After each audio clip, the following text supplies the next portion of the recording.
আসসালামু আলাইকুম। ভালোবাসার প্রিয় মানুষেরা, কেমন আছেন আপনারা সবাই? আশা করি যে যেখান থেকে ভিডিওটি দেখছেন, কাছে অথবা দূরে, দেশ অথবা দেশের বাহির থেকে, আল্লাহর অশেষ রহমতে ভালো এবং সুস্থ আছেন। আমিও আল্লাহর অশেষ রহমতে ভালো আছি। আপনাদেরকে সাথে নিয়েই শুরু করলাম আমার আজকের দিনটি। আশা করি ভালো লাগবে আর পুরোটা ভিডিও জুড়েই আমার সাথে থাকবেন। আর যারা যারা নতুন আমার ভিডিওটি প্রথম দেখছেন, আপনারা চাইলে আমার চ্যানেলটিকে সাবস্ক্রাইব করে পাশে থাকা বেল বাটনটি অল করে দিতে পারেন। তাহলে আমার সব ভিডিওর নোটিফিকেশন আপনাদের কাছে পৌঁছে যাবে, নিয়মিত আমার ভিডিও দেখতে পারবেন। আর যারা যারা অলরেডি সাবস্ক্রাইব করে দিয়েছেন আমার চ্যানেলটিকে, তাদেরকে জানাই অসংখ্য ধন্যবাদ। তো চলুন শুরু করা যাক আজকের ভিডিওটি। আজকে আমি রান্না করব চিকেন ক্যাপসা। তার জন্য এখানে আমি একটা বড় সাইজের পেঁয়াজ কেটে নিয়েছি, আর সাথে ছিল 2-3 কোয়া রসুন, আর একটা মিডিয়াম সাইজের গাজর কুচি করে নিয়েছি, আর এখানে নিয়েছি 3টা টমেটো। টমেটোগুলোকে আমি কেটে ব্লেন্ডারে ব্লেন্ড করে নেব। আর এখানে আমি হাফ মুরগি ভালো করে ধুয়ে নিয়েছি। এখন আমি রান্নাটা শুরু করব। প্রথমে আমি একটা পাতিলে পরিমাণ মতো তেল দিয়েছি, আর দিয়ে দিয়েছি দারুচিনির টুকরা আর একটা শুকনো লেবু। এখন আমি দিয়ে দিব কেটে রাখা পেঁয়াজ আর রসুন। পেঁয়াজ আর রসুন দিয়ে আমি ভালো করে ভেজে নেব। আমার আজকের ভিডিওটি একটি আপুর রিকোয়েস্টের ভিডিও। একজন আপু জানতে চেয়েছিলেন এই রেসিপিটা আমি কিভাবে রান্না করি। তো টমেটোগুলোকে আমি পেস্ট করে নিচ্ছি। আর আপনারা যদি ক্যাপসা রান্না করেন, অবশ্যই টমেটো এইভাবে পেস্ট করে দেবেন, তাহলে স্বাদটা ভালো আসবে। আর আগে থেকে আমি চালগুলো ধুয়ে রাখবো, তাহলে রান্নার পর ভাতগুলো দেখতে সুন্দর হয়, খেতেও মজা লাগে। তো আমি এখানে 3 কাপ চাল নিয়ে নিচ্ছি এই ছোটো কাপ দিয়ে। আর কাপটা দেখানোর মানে হচ্ছে আপনি পানির পরিমাণটা বুঝে দিবেন। যেই কাপ দিয়ে চাল দিবেন, ওই কাপ দিয়েই 1 কাপ চালের সাথে 2 কাপ পানি দিয়ে দিবেন, তাহলে একদম পারফেক্ট ঝরঝরে ভাতটা হবে। আমাদের বাসায় সবাই একটু নরম ভাত খেতে পছন্দ করেন, তার জন্য আমি পানি একটু বেশি করেই দেবো। আপনারা কিন্তু আপনাদের পরিমাণটা বুঝে শুনে পানি দিবেন। তো আমি পেঁয়াজটা ভেজে নিয়ে দিয়ে দিলাম গাজর কুচি। গাজর কুচিটাকেও আমি কিছুক্ষণ ভেজে নেব। এই রান্নাটা করতে বেশি কিছুই লাগে না, তারপরেও খেতে অনেক মজা হয়। আর আপনারা চাইলে ঘরে বসেই এই রান্নাটা করে নিতে পারেন, খুব অল্প কিছু উপকরণ দিয়ে। গাজর আর পেঁয়াজটা যখন ভাজা হয়ে যাবে, তখন আমি দিয়ে দিলাম মুরগির মাংস। আর এটা হচ্ছে ক্যাপসার মশলা। আপনারা চাইলে ইউটিউবে সার্চ দিয়ে দেখে নিতে পারেন মশলাটা কিভাবে বানায়। এখানে আমি একটা মশলাই ব্যবহার করব। এই মশলাতে সব ধরনের মশলা একসাথে করে ব্লেন্ড করে নিয়েছি। যদিও আমরা বাসায় বানাইনি, মশলাটা বাহির থেকে কিনে নিয়ে আসা হয়।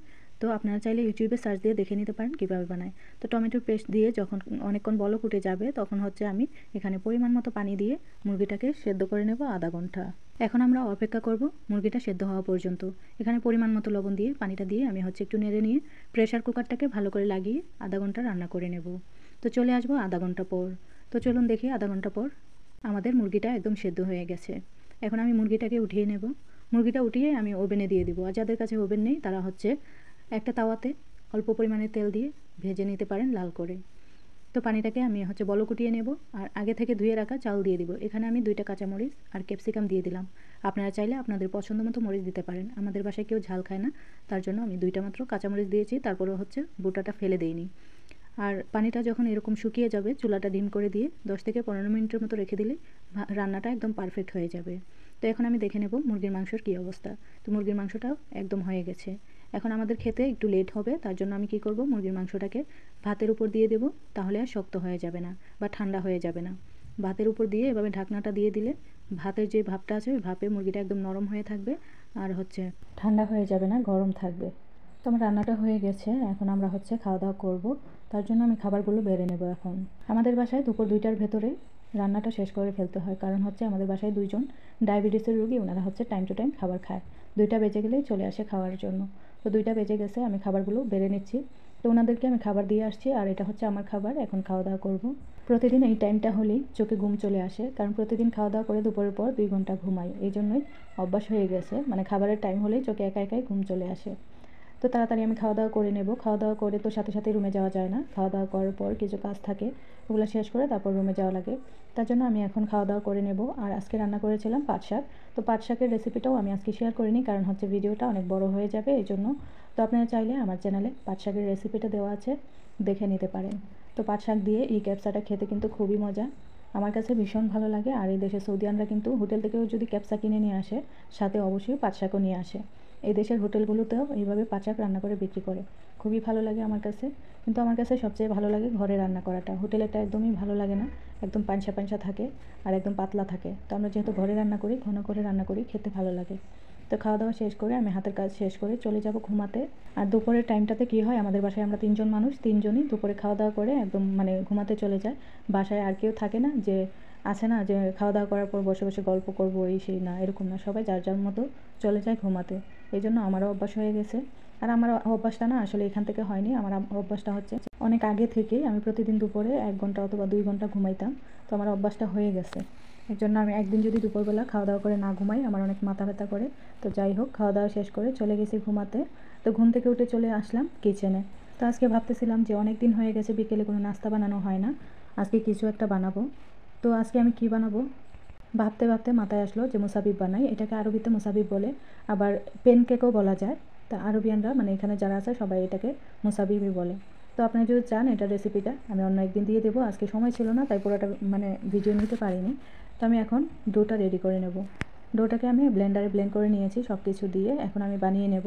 আমি নাস্তা বানাচ্ছিলাম তখনই দেখি আরও বাসায় মেহমান চলে আসছে। আর আমাদের বাসায় প্রতিদিনই মাগরিবের নামাজ পড়ে যত ম্যাডামের ছেলে মেয়ে সবাই এখানে চলে আসে, বসে বসে চা কফি খায় এশারের আজানের আগ পর্যন্ত। এশারের আজান দিলে সবাই চলে যায় নামাজ পড়তে। তো আমি ভাবলাম যে ভালোই হয়েছে, আমি নাস্তা বানাচ্ছি, অনেক মানুষ আসছে বাসায়। তো আমি নাস্তাটা বানিয়ে নিচ্ছি। আর এটা হচ্ছে ঘিটাকে গরম করে নেব। এটা বানানোর পর উপর দিয়ে যদি একটু ঘি দিয়ে দেন খেতে আরও বেশি ভালো লাগে। তো দেখেন আমার মুসাবিবগুলো বানানো খুব সুন্দর হচ্ছিল। আমি এখানে পাউডার দুধও দিয়েছিলাম, তার জন্য ফ্লেভারটা আরও বেশি ভালো হয়েছে। তো বানিয়ে নিচ্ছি। এদিকে ম্যাডাম তো জানেই না যে আমি প্যানকেক বানাচ্ছিলাম, তো গ্রান পেয়ে গেছে, আমাকে বলতেছে যে তুমি কি প্যানকেক বানাচ্ছো, মানে মুসাবিব বানাচ্ছো? আমি বললাম হ্যাঁ। খুশি হইলো যে ভালো হয়েছে। আমিও মনে মনে ভাবতেছিলাম যে আজকে তোমাকে বলবো কিছু একটা বানানোর জন্য, ভালো হয়েছে তুমি নিজে থেকেই বানিয়ে নিচ্ছো। আমি বললাম হ্যাঁ, আমিও ভাবতেছি অনেক দিন ধরেই কিছু বানানো হচ্ছে না, আজকে বানাবো। তো যাই হোক, আমার কিন্তু সবার জন্য বানিয়ে মানে সবাইকে খাওয়ানো খুবই ভালো লাগে, কিন্তু আমার নিজের জন্য কিছু করতে ভালো লাগে না। এটা তো সবাই জানেন যারা আমার ভিডিও দেখেন। আমি আমার নিজের জন্য একটা ডিম ভেজে খাবো, এটাও আমার করতে ইচ্ছে করে না।